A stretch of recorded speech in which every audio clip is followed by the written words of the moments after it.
La historia universal del arte, tradicionalmente estructurada desde Occidente, no sería en verdad universal si no diera entrada al formidable episodio artístico de India, China y Japón.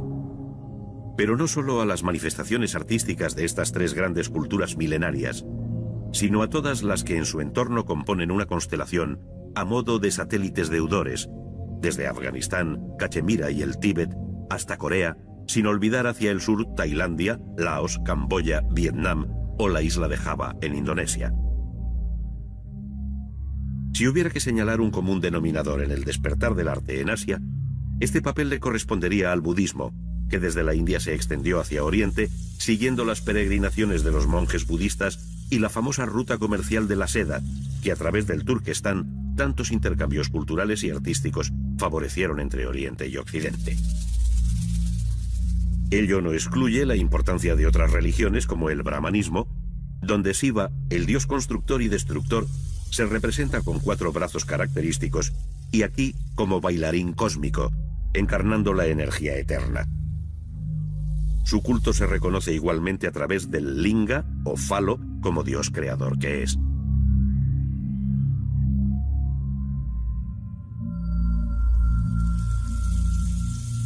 Lo cierto es que fue el budismo la religión que alumbró inicialmente originales formas arquitectónicas que, como la estupa, se identifican con él, pese a los cambios formales conocidos a lo largo del espacio y del tiempo.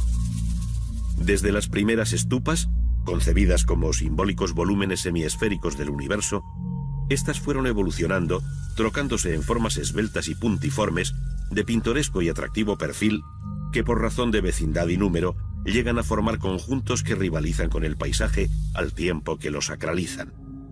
Se trata sin duda de un horizonte sagrado, en el que parece percibirse la serenidad misma del budismo, cuyo alcance espiritual resulta difícil de encerrar en palabras e imágenes.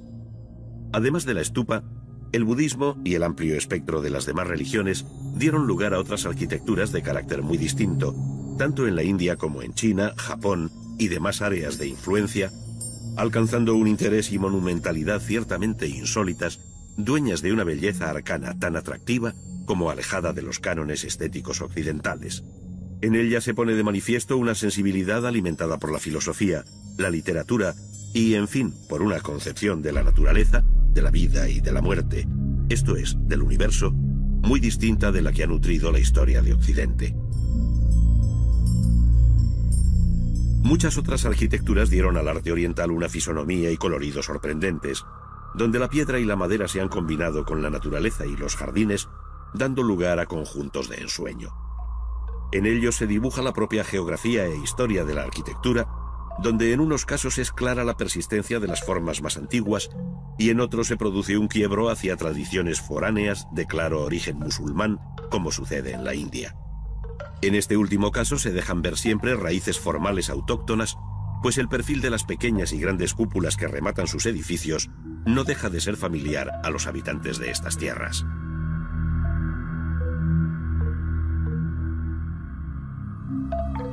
Tanto la escultura exenta como el relieve, en sus más tempranos y depurados ejemplos, giran igualmente en torno a temas religiosos, de procedencia budista y brahmánica, en los grandes santuarios de la India. Reposo extremo y enérgico vitalismo parecen resumir los dos extremos del relieve hindú, que conoció otros temas no religiosos con un sentido narrativo verdaderamente sorprendente. Así, algunas de las 120.000 estrofas del gran poema épico de la India, el Mahabharata, inspiró a muchos escultores cuyo nombre permanece en el más oscuro de los anonimatos, pero cuya obra resulta la mejor ilustración de una de las joyas de la literatura universal. Frente a esta ordenada disposición en frisos superpuestos, el famoso relieve de Mamalyapuram, en Madrás, que representa el descenso del Ganges, ofrece una visión más libre y espontánea donde se hermanan la religión, la naturaleza y el arte. Se trata de una de las obras maestras de la escultura de la India, que forma parte de un estanque sagrado, supuestamente alimentado por las aguas del Ganges, que un manantial precipitaba desde lo alto de esta enorme peña de granito. Dioses, hombres y animales se acercan a sus orillas, ofreciendo una rica variedad de actitudes y movimientos que parecen compendiar lo mejor del arte drávida de la época Pallava. Además de los relieves, donde hombres y mujeres se muestran en actitudes estereotipadas, De formas llenas y con un vigor que parece prestado por la naturaleza, hay que mencionar la escultura exenta, siendo este sin duda el verdadero reino iconográfico de Buda. Se produce aquí un cambio sustancial en la representación que el artista hace de esta imagen de culto, de tal forma que, abandonando el naturalismo, propone siempre una imagen idealizada. Sentado o en pie, con la disciplinada serenidad interna que evidencia aquella perfección espiritual y unión con lo absoluto, Buda se muestra meditando o predicando, según se desprende de la posición de sus manos o mudra. Todos, absolutamente todos los detalles, posturas y gestos, hasta el más nimio, están cargados de contenido, tienen su nombre y obedecen a un inmenso mundo codificado que requiere una verdadera iniciación. Ello dio lugar a una auténtica estética budista que en los retratos del arte Khmer alcanzó cotas de un idealismo difícilmente superable y donde la paz interior rebasa su propia belleza artística.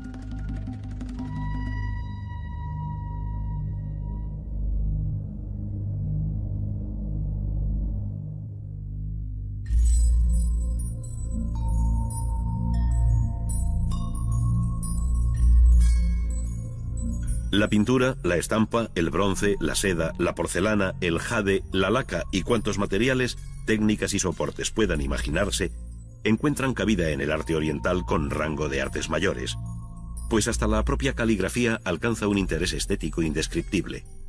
Ante nuestros ojos, parece que en aquel amplio arco de experiencias artísticas, la belleza fue una condición inexcusable del objeto.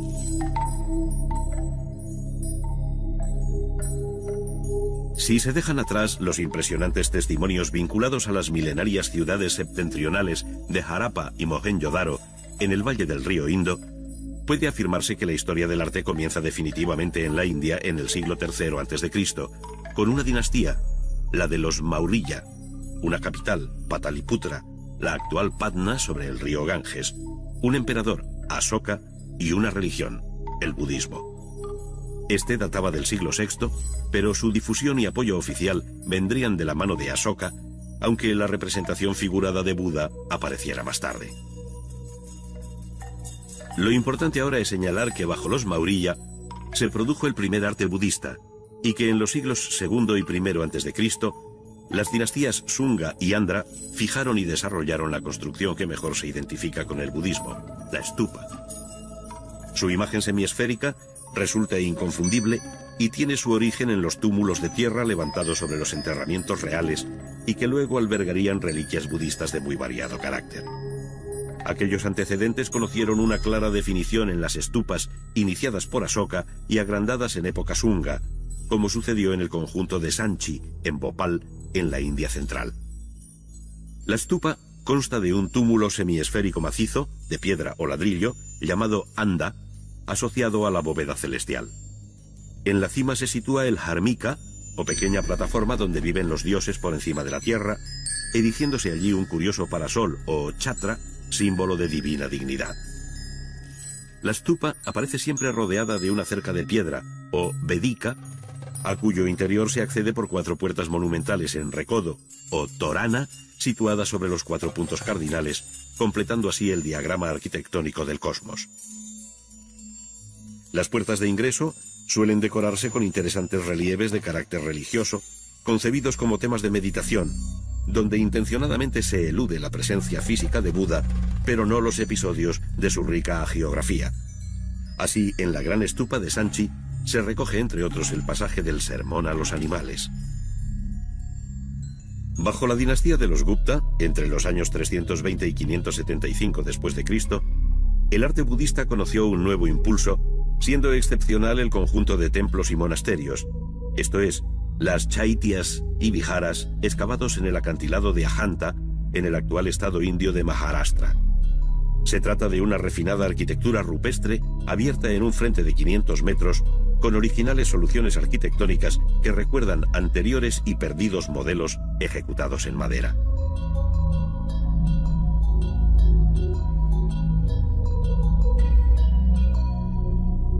Las chaityas, con un pórtico de gran empaque, una generosa entrada de luz y ricos paños escultóricos sobre el atrio, tienen algo de estructura basilical abovedada. Su interior cuenta con potentes columnas de particular hechura, mostrando al fondo de la nave central una estupa, todo ello en una curiosa analogía con la arquitectura religiosa de Occidente. La arquitectura tardó algún tiempo en afirmarse como un verdadero proceso constructivo, reduciéndose a imitar sobre la roca viva las antiguas construcciones en madera, muchas veces de carácter efímero. De este tipo son los llamados ratas de Mahabalipuram, del siglo VII, que repiten la imagen de pequeños templos rodantes montados sobre carros con sus características cubiertas escalonadas. No muy lejos de Ajanta se encuentra el Yora, un lugar de honda significación religiosa, al reunirse allí importantes testimonios arquitectónicos que acogieron por igual el budismo, el brahmanismo y el jainismo, las tres religiones más importantes de la India con anterioridad al Islam. Templos y monasterios excavados en la roca muestran nuevas formas arquitectónicas, destacando dentro de los templos brahmánicos el dedicado a Shiva bajo el nombre de Kailasa. Sus distintos elementos están tallados en la roca, dejando ver una supuesta construcción, cuando en realidad se trata de un templo esculpido sobre la roca, al igual que los relieves que lo decoran. La obra se debe a la iniciativa de Krishna I entre los años 756 y 773. Frente a esta actividad que durante siglos redujo la arquitectura de la India a una serie de monolitos labrados como colosales esculturas, al acercarse el año 1000, crecieron en la región de Orissa y en torno a Khajuraho una colección asombrosa de santuarios sólidamente construidos en piedra que se identifican con el templo hindú. Se trata de escalonadas construcciones de una original belleza y rara organización en sus volúmenes que responden a distintas funciones y significados. Destaca siempre la mayor altura del santuario propiamente dicho, o Garbhagriha, rematado por una esbelta torre en forma de uso llamada Sikara.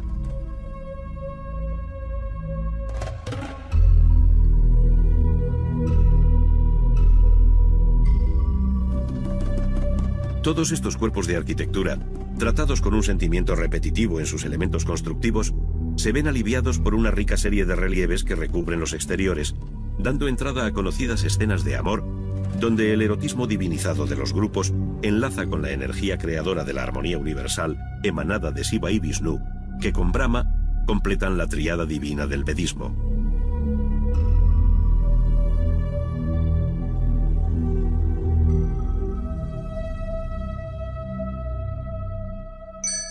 La tendencia hacia la monumentalidad creciente de la arquitectura se observa igualmente en los templos del sur, donde las entradas monumentales o gopuram cobraron mayor importancia y altura que los propios santuarios, alcanzando los 60 metros de altura. Los del templo de Kambaresvara, dedicado a Shiva, en Kanchipuram, se construyeron en 1509 por Krisnadevaraya. En esta misma centuria se constituiría el Imperio Mongol, si bien desde el siglo XII había hecho acto de presencia la arquitectura islámica, como el alminar de la mezquita de Qutb en Delhi. Pero es a partir del siglo XVI cuando se verían los imponentes mausoleos que van desde el del emperador Humayun Padishah, también en Delhi, hasta el célebre Taj Mahal, en Agra, construido a mediados del siglo XVII. Es sin duda una de las obras maestras de la arquitectura indo-musulmana, pero resulta ya muy difícil rastrear su espíritu hindú. Por el contrario, la expansión del arte hindú fuera de la India, y concretamente del arte budista, fue un fenómeno muy temprano que dejaría una larga secuela nunca interrumpida en las lejanas tierras de Nepal, Birmania, Vietnam, Camboya, Tailandia o Isla de Java. En esta se encuentra el célebre santuario de Borobudur, de mediados del siglo VIII, compuesto de una base piramidal escalonada y una gran estupa acompañada de otras 72 estupas menores que con forma de campana albergan la representación de Buda, a quien están dedicados todos los relieves que enriquecen este excepcional monumento de la cultura budista.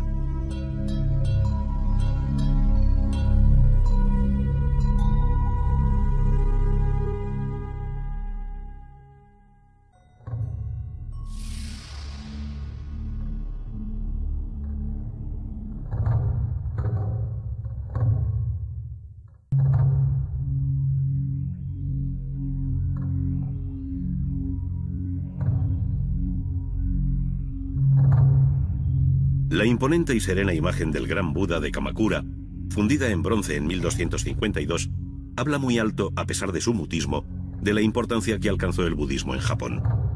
La propia actitud de Buda, en su equilibrada paz y potente vida interior, parece visualizar algunos de los rasgos más sobresalientes de esta religión, que tiene en el santuario de Horyuji, en Nara, el más antiguo templo del budismo japonés.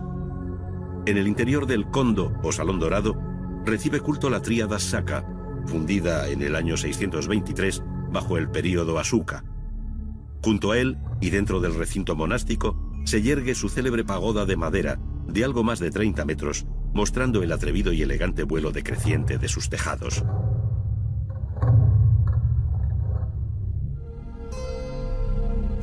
Como contrapartida a la vistosa arquitectura budista, conservamos la sencilla y antigua imagen de los santuarios sintoístas, gracias a que desde el siglo VII sus edificios de madera se vienen reconstruyendo cada 20 años. Sin embargo, el apoyo oficial del budismo fue creciente, y de aquí el empeño del emperador Shomu por construir el mayor monasterio budista visto hasta entonces, el Todai-ji de Nara, consagrado en el año 752 y tenido hoy por la mayor estructura de madera existente. Para su interior también quiso la más grande escultura de Buda en bronce, el Buda Vairocana. El monasterio de Todai-ji fue restaurado por el monje Chogen en los años finales del siglo XII, de quien nos ha llegado este excepcional retrato, obra cumbre de la escultura japonesa.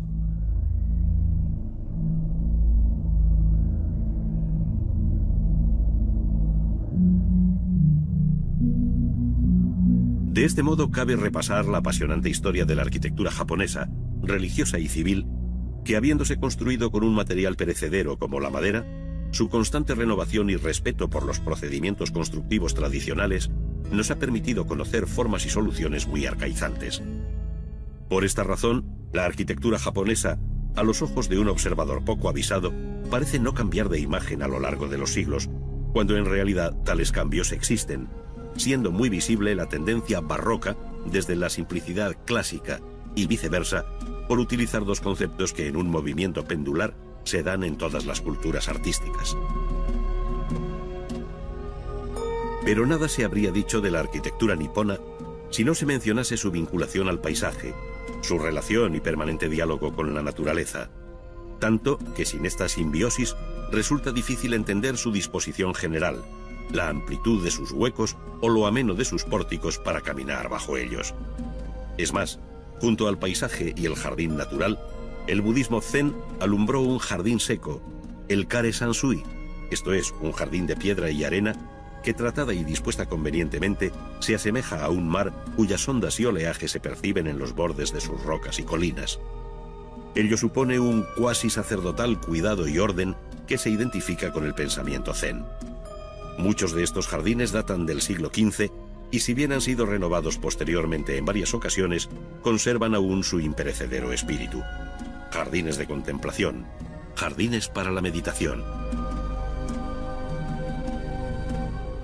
Como reflexión final cabe añadir que históricamente la arquitectura japonesa supo desasirse de lo superfluo, creando por sustracción un estilo austero, desnudo, elegante, de impecable geometría, contenida en el ornato y sobria en el color.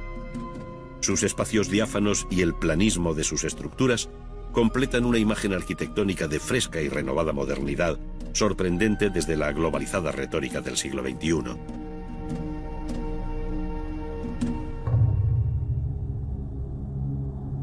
Los pliegues más sensibles del alma japonesa se recogen muy probablemente en la pintura, pero sobre todo en el grabado. Con la arquitectura y el jardín completan la aportación más notable de este pueblo a la historia universal del arte.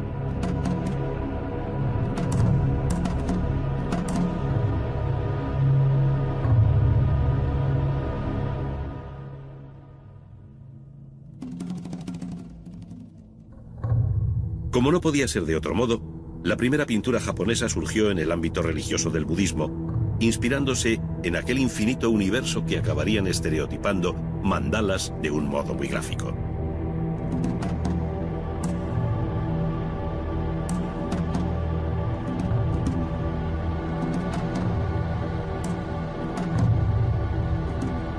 Entre las muestras más antiguas se encuentran tanto las dañadas pinturas murales del santuario de Horyuji del siglo VII como las miniaturas sobre papel que ilustran la sutra de las causas y de los efectos. Su nacimiento, el abandono de la corte, su retiro en la montaña, la meditación e iluminación y finalmente la conversión de los primeros discípulos.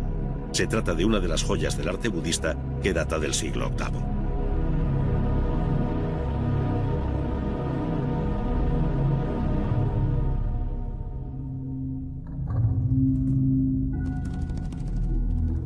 Otra de las obras maestras es la ilustración también de un emmaki, o rollo horizontal de papel, en el que se recoge la historia de Genji, de la primera mitad del siglo XII.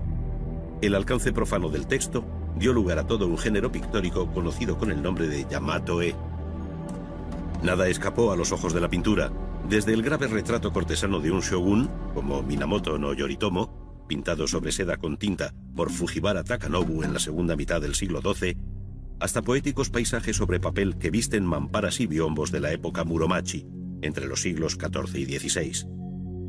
Para entonces la pintura ya se había liberado del apoyo literario de un texto para ser ella misma, pintura, y los artistas, firmando su obra, hicieron salir a esta de un secular anonimato. Es más, los nombres de los pintores alcanzan en ocasiones a varias generaciones de una misma familia, formando verdaderas dinastías, como sucede con los Kano a lo largo de los siglos XVII y XVIII.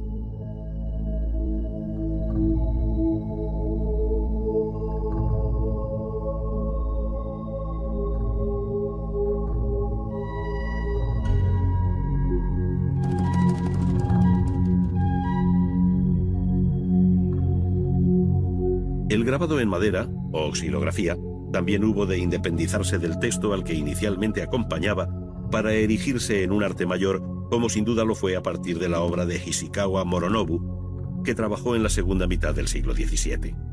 A él se debe el carácter esencialmente japonés de la estampa, que de este modo se distanciaba de la influencia china, ejercida siempre en el campo de la pintura. El mundo del teatro, los retratos de los grandes actores, las costumbres, en fin, los temas grandes y pequeños de la vida diaria, dieron lugar a un género conocido como ukiyo-e. Por otro lado, la técnica del grabado se fue haciendo cada vez más refinada y compleja, hasta llegar en el siglo XVIII a las estampas de Suzuki Harunobu, donde cada color iba en una plancha diferente. Son los Mishiki-e, o grabados polícromos.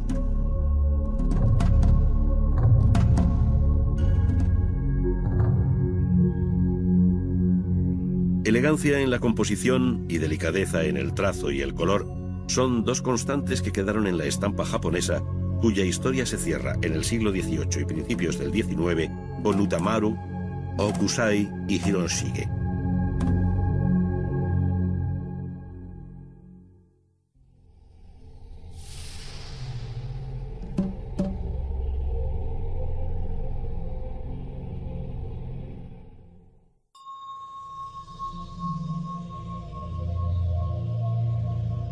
Pocas obras son tan conocidas en el mundo entero como la Gran Muralla China. Su recorrido por el accidentado paisaje parece resumir la larga historia de este pueblo con sus altos y bajos, la extensa realidad de su geografía y el refinamiento de su cultura. Iniciada en el siglo III a.C. bajo la dinastía Han para detener a los nómadas del norte, se terminó en aquella misma centuria por el primer soberano que llevó el título de emperador, Sin Se Huangdi. A comienzos del siglo XV fue reconstruida en piedra con potentes torres por el emperador Yongle de la dinastía Ming, no coincidiendo en su recorrido con el trazado anterior y sobrepasando su longitud los 4.000 kilómetros.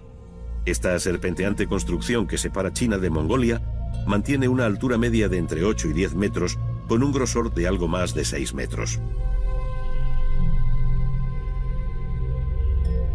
Al mismo emperador Yongle se debe el renacimiento urbano de Pekín al trasladar desde Nankín la capital imperial. Él inició la llamada Ciudad Prohibida, con su ejemplar organización geométrica sobre el eje norte-sur, en el que surgirían entradas y pabellones sobre terrazas escalonadas en una secuencia de volúmenes, materiales y colores verdaderamente sorprendentes, bajo las inconfundibles y amplias cubiertas de perfil curvo que en ocasiones se duplican. Las tres grandes salas principales llevan los nombres de Tai Ho Tien, o pabellón de la Armonía Suprema, donde tenían lugar las grandes ceremonias ante el trono imperial, el pabellón de la Armonía Media, o Chong-ho Tien, y el pabellón de la Armonía Protectora, o Pao-ho Tien, con la gran sala de audiencias. En ello se acusa la rigidez del ceremonial cortesano y el carácter inaccesible de la figura del emperador, cuya omnímoda autoridad fue ejercida durante siglos desde el interior de esta Tsu King Cheng, o ciudad púrpura prohibida. Las habitaciones imperiales, los jardines interiores y una larga serie de palacios dentro de su recinto, protegido por un fuerte muro y un foso con agua, completan este conjunto enriquecido por los distintos emperadores de las dinastías Ming y Qing.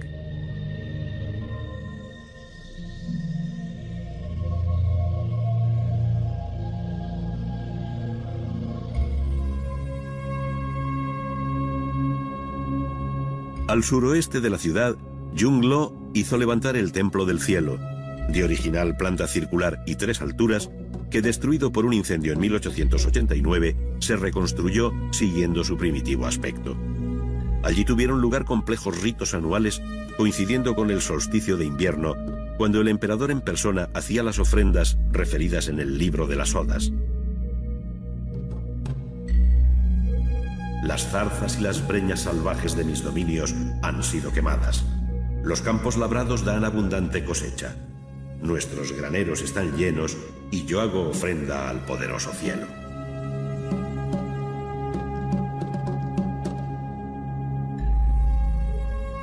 El budismo conoció su edad de oro en China entre los siglos IV y X, conservándose impresionantes testimonios de arquitectura y escultura rupestres en las grutas de Yungang y Longmen.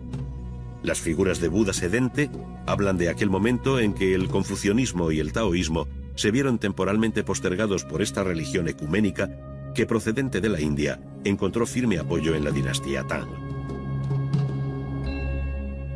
Pero no solo fueron los templos excavados en la roca. La arquitectura religiosa en China ofreció un modelo inédito, la pagoda.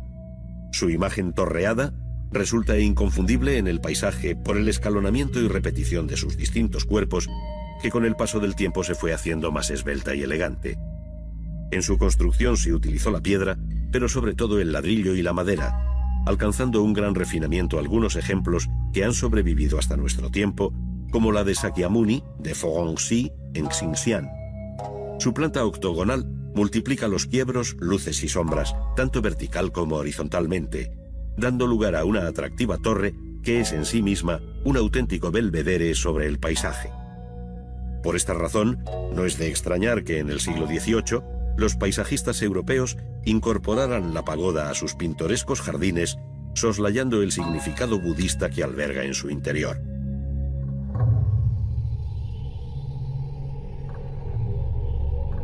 No obstante, todas estas manifestaciones arquitectónicas son muy posteriores e incompletas en relación con los testimonios que mejor definen el alma artística de China a través de su larga historia.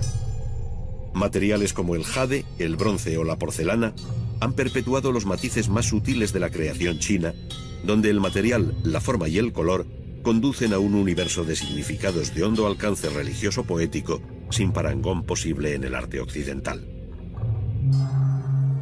El mundo infinito de las artes decorativas, que en China alcanza el grado de arte mayor, no excluye la gran escultura, que después del sorprendente y relativamente reciente hallazgo arqueológico de los guerreros de Xi'an, hace ineludible su mención.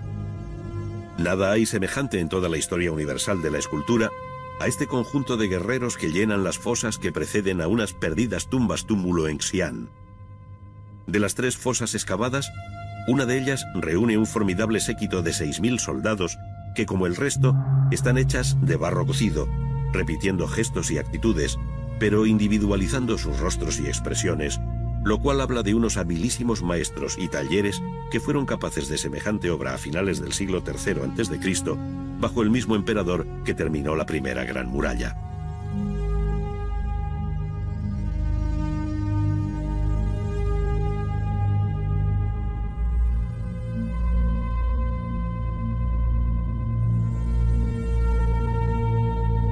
En la pintura es donde probablemente se encuentran los pliegues más delicados e íntimos de la estética china, a los que contribuye de forma decisiva los textos y la propia caligrafía que la acompañan. Pero la pintura también llegó a independizarse de cualquier mensaje explícito, de todo efecto meramente decorativo, para ser solamente pintura, pintura en sí misma, pura expresión cromática sobre papel o seda, prestando especial atención a la naturaleza. Esta se manifiesta de modo original a través de unas vivencias inéditas del paisaje, entre real, imaginario y construido, donde los diferentes planos, alturas y profundidad de la mirada del pintor distan mucho de la perspectiva racionalizada y geométrica vista en la pintura occidental. El espectador, subyugado por aquella forma de concebir el paisaje, se siente atraído, movido a la contemplación, a la reflexión, interiorizando así la relación entre el hombre y la naturaleza, que resume todo un modo de concebir la existencia.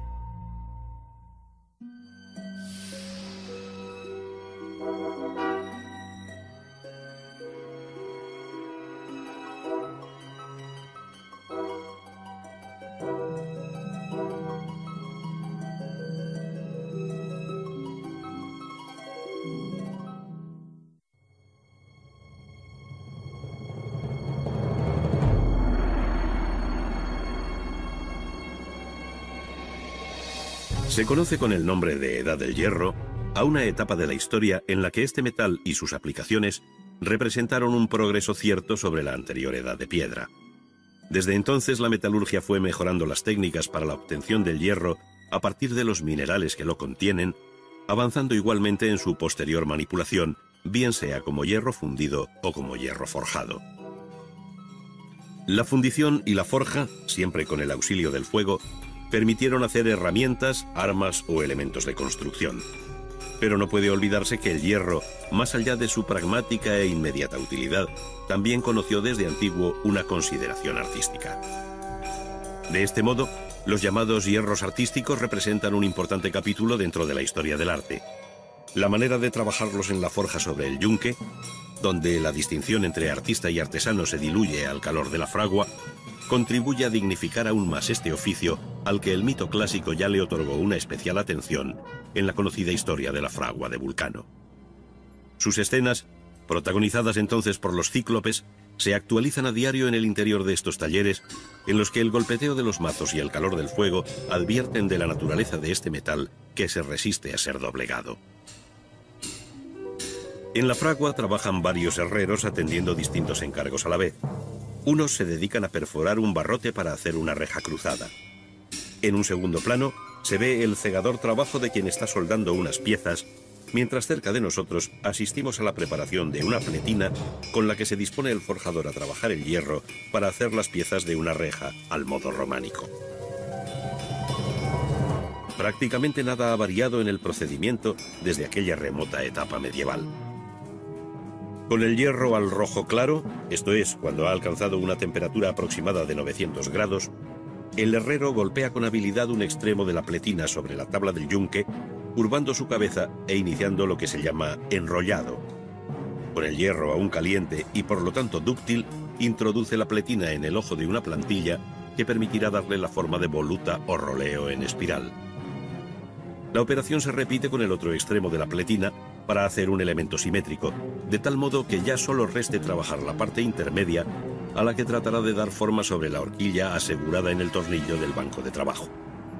Ello exige que el hierro coja de nuevo la temperatura necesaria para hacerlo obediente, por lo que su calentamiento en la fragua se hace imprescindible.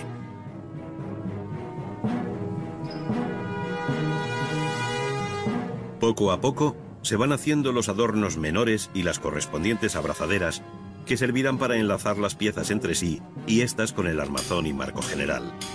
Con una pletina al rojo sobre la estampa o plantilla que el forjador ha fijado sobre el agujero cuadrado del yunque, se pliega golpeándola hasta embutirla y conseguir la forma de U cuadrada que una vez enfriada se retirará con una tenaza plana para abrazar todos los hierros hasta entonces sueltos. Otros trabajos menos delicados, como el doblado en caliente de un barrote, van completando la labor preparatoria de la reja.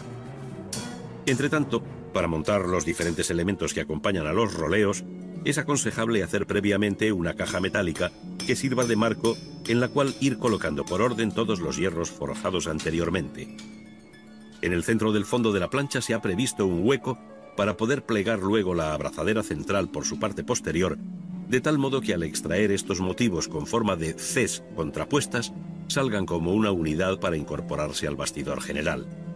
Allí se sumará a otras formas análogas hasta tupir la reja y producir el bello efecto que muestran estos hierros artísticos del siglo XII.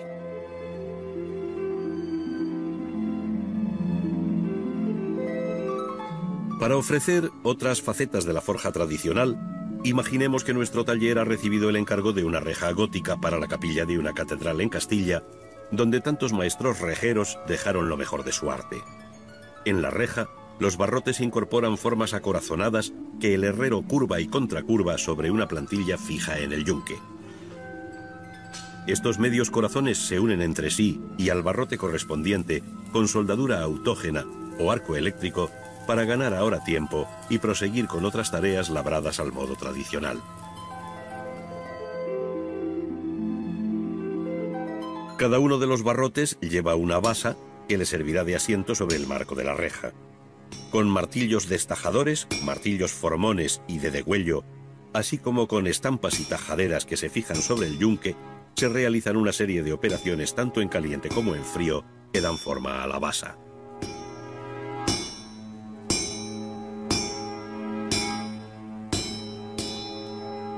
Paulatinamente se va señalando, rebajando, cortando y estirando los perfiles, molduras y vástagos que, si bien pasan prácticamente desapercibidos en la obra terminada, son objeto del mayor cuidado por parte del maestro, siempre ayudado en esta labor por un ayudante. La ejecución de estas piezas por separado exige finalmente la soldadura, que esta vez se hará al modo antiguo, esto es, al fuego. Tras preparar las dos zonas de unión, lo que se llama cebar los extremos a unir, se calientan hasta que el hierro alcanza el color blanco, el punto máximo que puede alcanzar para ser forjado a unos 1400 grados. Inmediatamente y sobre el yunque se golpea una pieza sobre otra hasta hacerlas solidarias.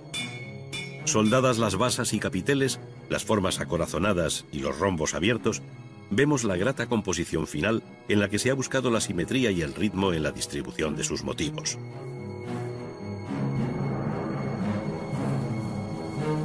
Restan otras muchas operaciones posibles al calor de la forja, como la de esta hoja enrollada sobre sí misma, que una vez labrada es repasada por el ayudante, eliminando la escoria, rebabas y asperezas producidas por la herramienta.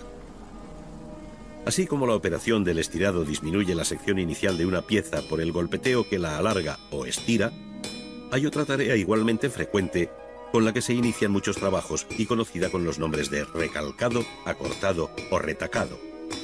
Consiste en dar mayor sección a la barra en su extremo para hacer a partir de aquí otro tipo de labor.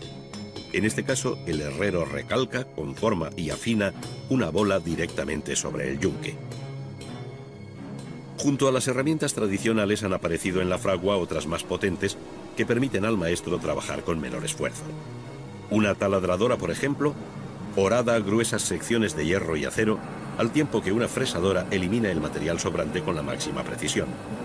A su vez, la soldadura autógena une las piezas más diversas de esta moderna composición que, rebasando la reja tradicional, mantiene su misión: cerrar dejando ver.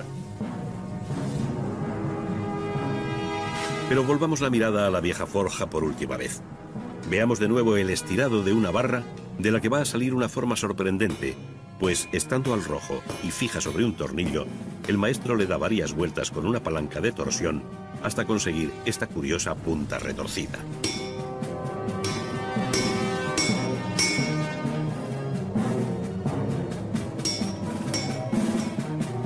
Una vez cortada la barra en la medida que se precisa, se unirá a otras similares para, por ejemplo, coronar una de las muchas obras en hierro forjado con las que Gaudí enriqueció su arquitectura, tal y como sucede en la Casa de los Botines de León.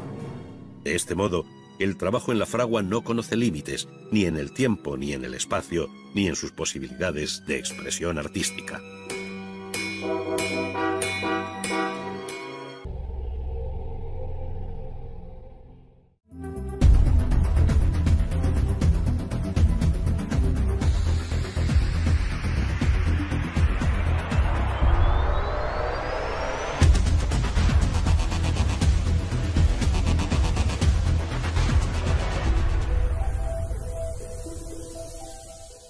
De la naturaleza, de la vida y de la muerte, esto es, del universo, muy distinta de la que ha nutrido la historia de Occidente. Muchas otras arquitecturas dieron al arte oriental una fisonomía y colorido sorprendentes, donde la piedra y la madera se han combinado con la naturaleza y los jardines, dando lugar a conjuntos de ensueño. En ellos se dibuja la propia geografía e historia de la arquitectura, donde en unos casos es clara la persistencia de las formas más antiguas y en otros se produce un quiebro hacia tradiciones foráneas de claro origen musulmán, como sucede en la India. En este último caso se dejan ver siempre raíces formales autóctonas, pues el perfil de las pequeñas y grandes cúpulas que rematan sus edificios no deja de ser familiar a los habitantes de estas tierras.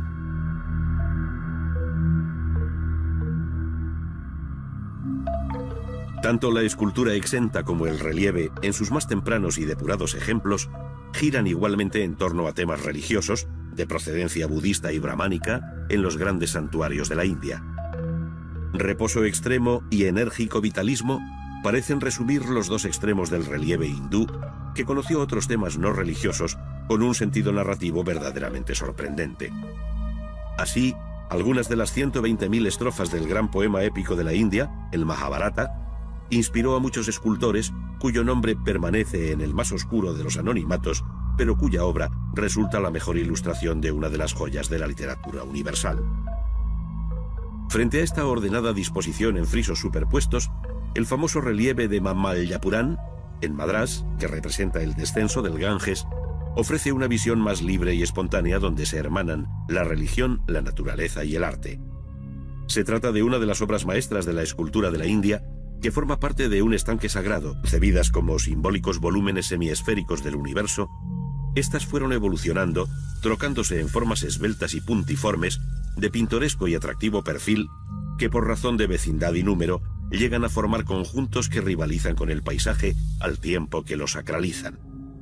Se trata sin duda de un horizonte sagrado, en el que parece percibirse la serenidad misma del budismo, cuyo alcance espiritual resulta difícil de encerrar en palabras e imágenes. Además de la stupa, el budismo y el amplio espectro de las demás religiones dieron lugar a otras arquitecturas de carácter muy distinto, tanto en la India como en China, Japón y demás áreas de influencia, alcanzando un interés y monumentalidad ciertamente insólitas, dueñas de una belleza arcana tan atractiva como alejada de los cánones estéticos occidentales. En ella se pone de manifiesto una sensibilidad alimentada por la filosofía, la literatura y, en fin, por una concepción de...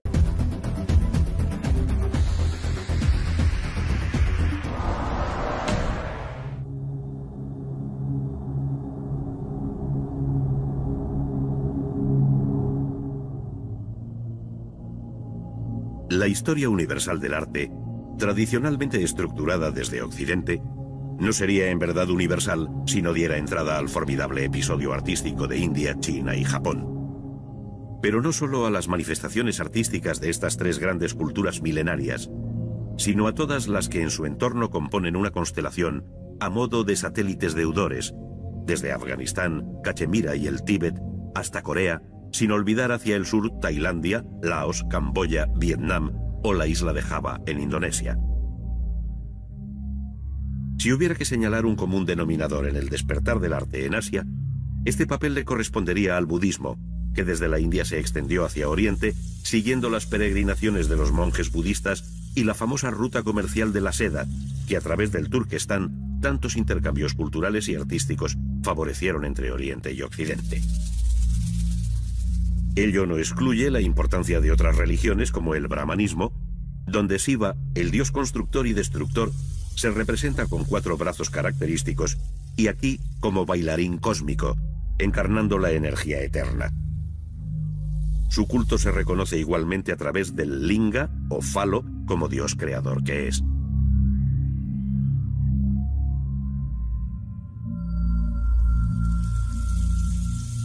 Lo cierto es que fue el budismo la religión que alumbró inicialmente originales formas arquitectónicas que, como la stupa, se identifican con él, pese a los cambios formales conocidos a lo largo del espacio y del tiempo.